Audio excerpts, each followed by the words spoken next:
Bonjour, bonjour, bonjour, bonjour, bonjour, bonjour. Bon déjeuner de ce matin. Les coucou, coucou, coucou, bambo te ebele biska bizubino. Bon déjeuner de ce matin. Bande konanga, vraiment bon service. Naba oba oke musala. Et puis, bonne chance. Naba oba oluka musala. Bande konanga. Et ça la bien, qu'on a tongo. Et puis, ça a énergie, qu'on l'a la paix, belé. Comme pasi, likolo pasi, articulation pasi, mettons tout la moukaboé, tout telemi, les deux pieds sur la terre, tout ce qui est moussala, et puis ça qui tombe makasi. En tout cas, bon déjeuner, na binonio surtout, et vous allez vraiment ton cos na dinga mukete. Bande konangai, toye, to solula, oyo tozo solula, bolemba bisote, bande kobalobi, délivrance et ou melaka. Délivrance et où mais la kabande ko bolemba bisoté et puis balobi bakoye babatu na misala na bango et puis bande ko na bisoto pesi mbote et pas ya frère ya JF ifunge aye baki ateya biso mingi lelo ekomi temps bisope to ya kolakisa misala o ya teya biso to accompagner yango na ba makambo nini ezolekana na kati ya société mais eloko eza pasi na mawa ce qui toye tozui makambo ateya biso tolingi to identifier yango na misala o ezoleka na kati ya société batu basiliki ba adepte na ye batu pembeni na ye basiliki balobi ke biso tozotinda bango bafinga Karine mokonzi bandeko nanga jamais parce que biso toyaka kutu kofinga Karine te soki asali malamu toyaka koloba makambo malamu mais soki bandi komema communauté na mabe tokoki kotika ete tout le monde a été que tous en a bana na biso mais c'est toute une grande génération na ya ba papa mikolo bande konanga to lo ba c'est toute grande nation o bazali ko chola na kati ya eloko wana na kati ya secte wana na kati ya mouvement wana ngai na kokoki konanga koloba to zape yango mais to koki ko zape yango ndeni po to ka kolamisa conscience ce que moni ke etali yo te yo lingi yango te ba chaîne ezebele naza na posa na yo na oya kotala biso ozwa quelque chose mais so rezo salo pasi olingi yango te osali nini oki kote mususu jour okomona na tie sujet oyo yo esepelisaka yo oye mais boye bake na bible makambo nyonso bakoma kuna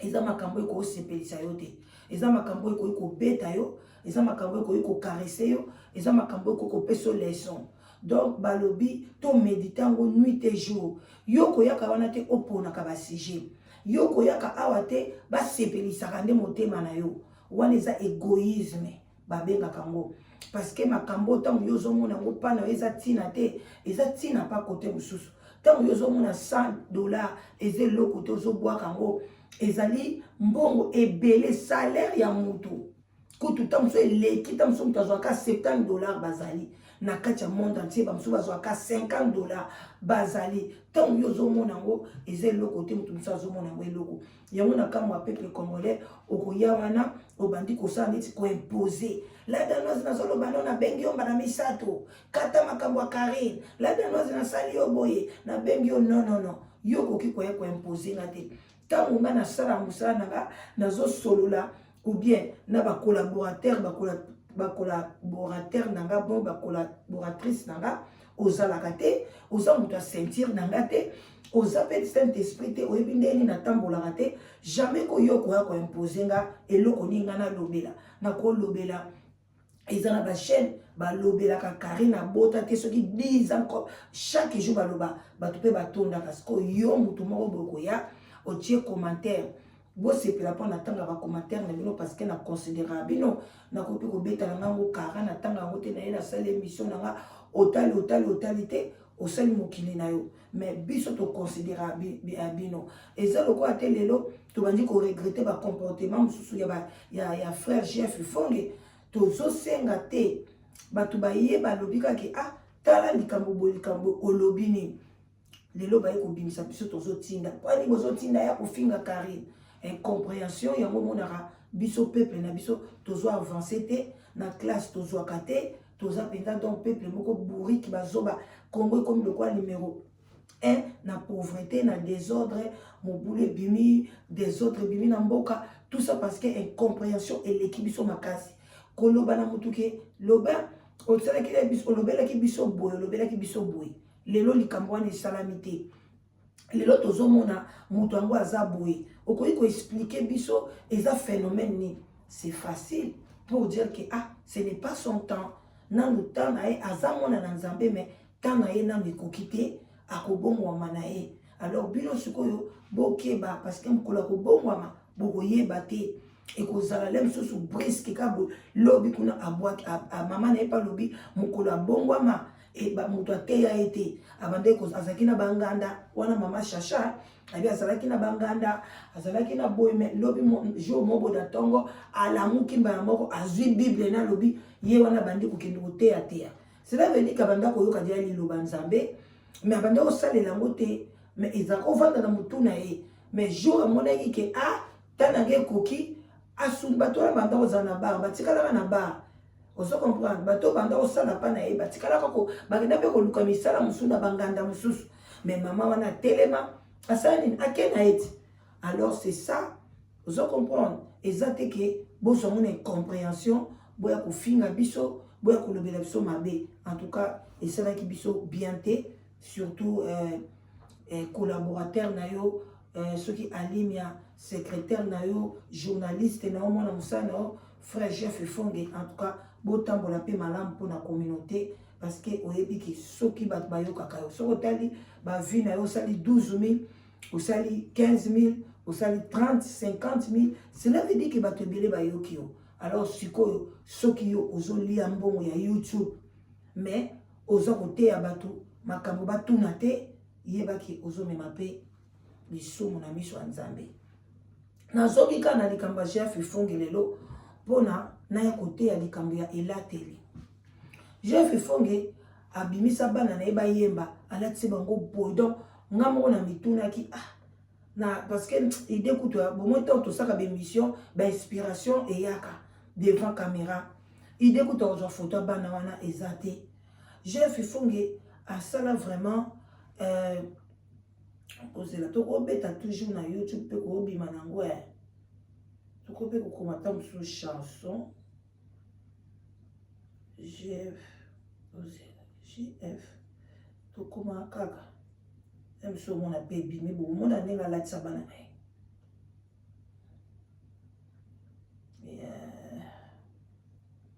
ya bana ko baby ah yango voilà. Oh là là ekobima voilà botala yango bande konanga botala ndenge Jeff Fonge alatisa bana nae bomoni wana bana ya Jeff Fonge botala ndenge alatisa bana na ye bomoni ba alati banda na mutu tina makolo soko mutu ayebita oloba ah bano baza ba musulman bomoni Jeff Fonge ndenge alatisa bana nae bomoni parce que nini aso protéger bana nae tolongwe wana toye su a botala ndenge alatisa so bana nae bilamba akangisi bango bilo na mutu ozomona. Voilà. Bon, mon ding alatisa bana na ye vraiment o balobaka teni moko descente azo batela bana na ye siko boni mwana ya moninga Karine Mokonzi azolata mapei ozo comprendre mais bolingi ko conseiller te bolingi jamais boloba na ye ke ah ndeko nzamba pona yo oza l'étoile changer lataka bien lobaka malamu azobanga soka lobi bongo kame na kofinga ye parce que a conseiller manike afinga ye mais mosai na nzamba ko banga mutu te parce que yo oza au-dessus ozali oyo nzamba poni olatisa bato nzela ozobatela ya yo bana pona bayemba bana bakomi ba musulman wana eza bilamba bateka mona magasin ya ba musulman non bama biso ba chrétien tokolata bilamba modèle wana te parce que là nous tozo miyeba te Jésus ni tozo sambela mais akena magasin ya ba musulman bana basobi bilamba wana balati yango pona ba mi bomba penza ke eloko moko ya bango emona na te. Bravo papa Jeff Fonge ozo sala pona bana na yo mais boni na mwana moninga Karim Mokonzi ozo kokotisa ye na ba orgueil ozo kokotisa ye na ba orgueil moto ayebi na mukoteke azo saela nzambe te na bosolo te azo mema groupe mobimba na désordre yo ozo kobetela moto wana maboko problème ezate Jeff Ifongo te yaka biso ke toko yeba batu na accoutrement na bango oyo bazali bana na nzambe ou bien bazaba na nzambe te na ndenge nini Marie Misambo paix à son âme abandaka kolata pe d'une manière décente robe kita tina se na moyena luka elamba Marie Misambo awa siko ezate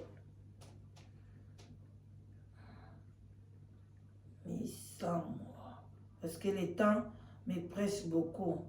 Naïbi tete elamba moko boye. Voilà. Tozwata oyo. Marie Misambo yeyo.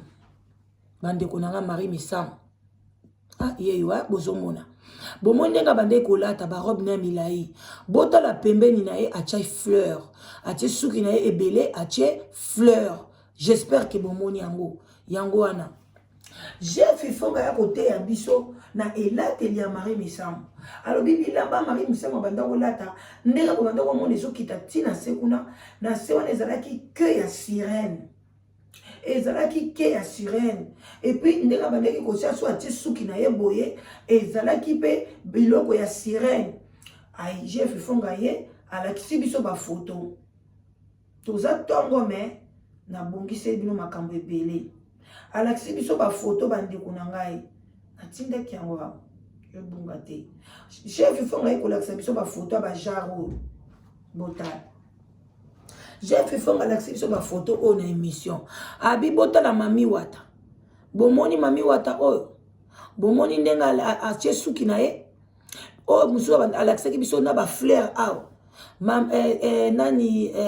Marie Misambo azaki na esprit des eaux azaki mami wata abandai kokene mingi na Angola atie makolo na ye na mai donc azalaki mami wata Jeff Ifonga aye koyebisa biso ndenge wana a décortiquer biso en tout cas biso pe tondima ngai pe na loba elateli ya mutu esali nini elakisaka pe misala ya mutu nyonso wana toyebaka ngo te Marie Misambo tolingaka ye mingi tozoka banzembo na ye to ide kutu te toloba kutu Marie Misambo alataka bien asubo banzoto na ye mais Jeff Ifonga ngobisa biso non robe wana bilamba banda olata ba jupe wana parce que nga naza monyanga biso ba manyanga tolataka ba jupe wana neti Marie Misambo banda olata to bande kozwa ozwi singa okangi na luketu ozwi ba tissu okotisi okwela ochebo okotisi ochebo okotisi ngo ebele esali jupe panzana bango nde bamanyanga babinelaka voilà tant Marie Misambo suko asali ngo olia sala ngala tango séparé parce que zaka séparé bakangi singa ale ya likolo ekwei ya sesopani biso suko mabi Marie Misambo suko asali ngo lokola ekoma nini style achongo lokola Egypte et puis là biso tozokola kutu Marie Misambo toyebi ete jupe moko pe bimaka sika et panzana boya mampa to bando benga ngo je crois mampa mais ngala bando linga ngo mingi ngala bando la tango suka na ba genou et panzana sikoyo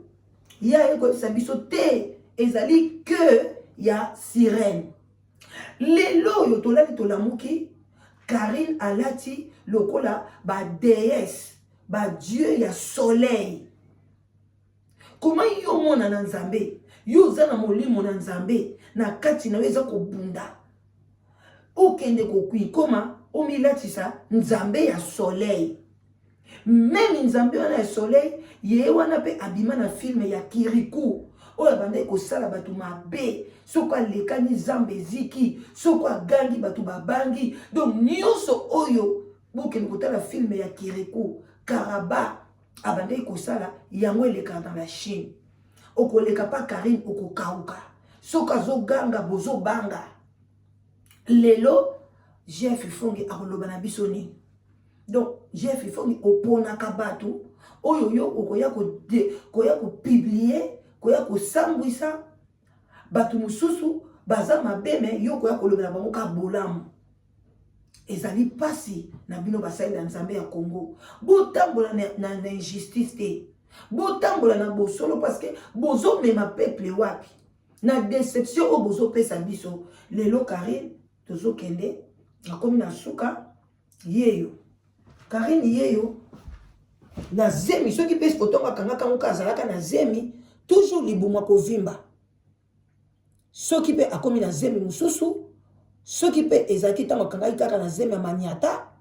Karine yeyo Dieu de ya soleil. Soki bobeti Dieu de soleil bokokuta bango balataka boye bazalaka boye baza ko refléter comme baza na lumière mais baza na lumière te. Kolongwa wana yango toke musika te tokomi na suka yango yo kiriko botala nde balataka bango oyo ba Dieu de soleil na mituna bango moyezo ngenga yo koloba oyo nzambe me landa film mwana mwasi oyo okomona eza culte mobimba bamindele basalaka pona balakisa biso banzambe ya misala mabe tolongwe wana voilà bozong tozongi so epa Karine botala kingo na ye botala kingo ndenge balataka na kingo bachaka biloko ebele na kingo ya milai bomoni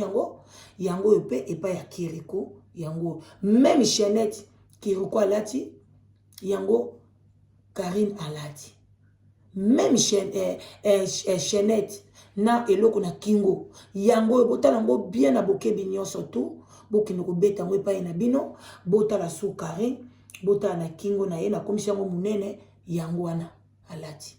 bozomona voilà en tout cas buno moko biloko ya matoi pe yango wana balataka boye nakomi na nga na suka parce que tokende mosala tozoya kaka kolakisa bino babiloko ya mike bandeko na nga botika biso tozala à l'aise tosala bémission na biso à l'aise tolakisa peuple oyo bayokaka biso peuple oyo balandaka biso Karine soki azobimisa misala na ye na mabe biso mpe toza wana Jeff Fongo yo mpe topesi yo bonne chance yo mpe continuer kolakisa misala ya Blaise parce que okangama na ye okangama na Blaise Manzabi otikaka ye te so eloko moke oye okangama na Pasteur Pétage otikaka bango te baka kutu opemisi ye mikolo donc botika pe biso tozala na Karine toyebi ke yo pekisi biso eloko moko te mais tozolobaka en général parce que yo oyela biso Karine en tant que mwana na nzambe lelo ndenge akokoma na Dieu de soleil ndenge nini lumière na ténèbre donc eza kaka boye bandeko ezali pasi na mawa botikala malamu bon service na ba oyo bazokende misala bonne journée na ba oyo yo bavandi na bandako en tout cas bonne chance na ba oyo bazo luka musala natiki bino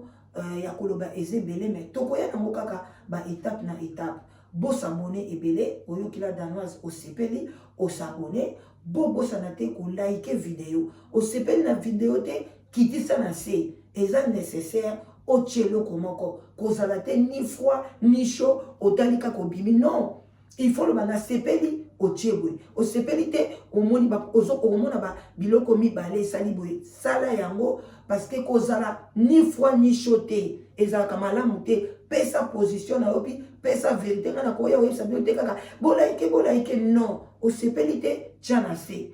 ok oningo tia ba commentaire eza ba commentaire moko vraiment ya kitoko ya mwana mayele soko omoni koza zoba ozana ba idée te yo kofinga kokoma te batela lokumu famille na bino parce que atosali faux compte na miso ya nzambe amonaka nyonso azoyebaka eza yo voilà donc komona te ke bakoyeba ngai te yo zobanga nga ou bien kobanga nzambe na yo ngaza nzambe na yo te banga nzambe na yo pesa lokumu na famille na bino bamona ke bobimisa ba intellectuel ça l'a bien ils ont le coup famille mais sur le coup na bino ba mona ke bobimisa bazoba nzambe pa zomona ke tala zoba oyo tala makamba zoke ko sala ya lelo papa matondo azate papa matondo azate depuis 6 mois na ekozwa ba nouvelle que papa wana asili nini asi akufa vous comprenez à bon attendeur salut merci na ba généraux votre maréchal la danoise bye bye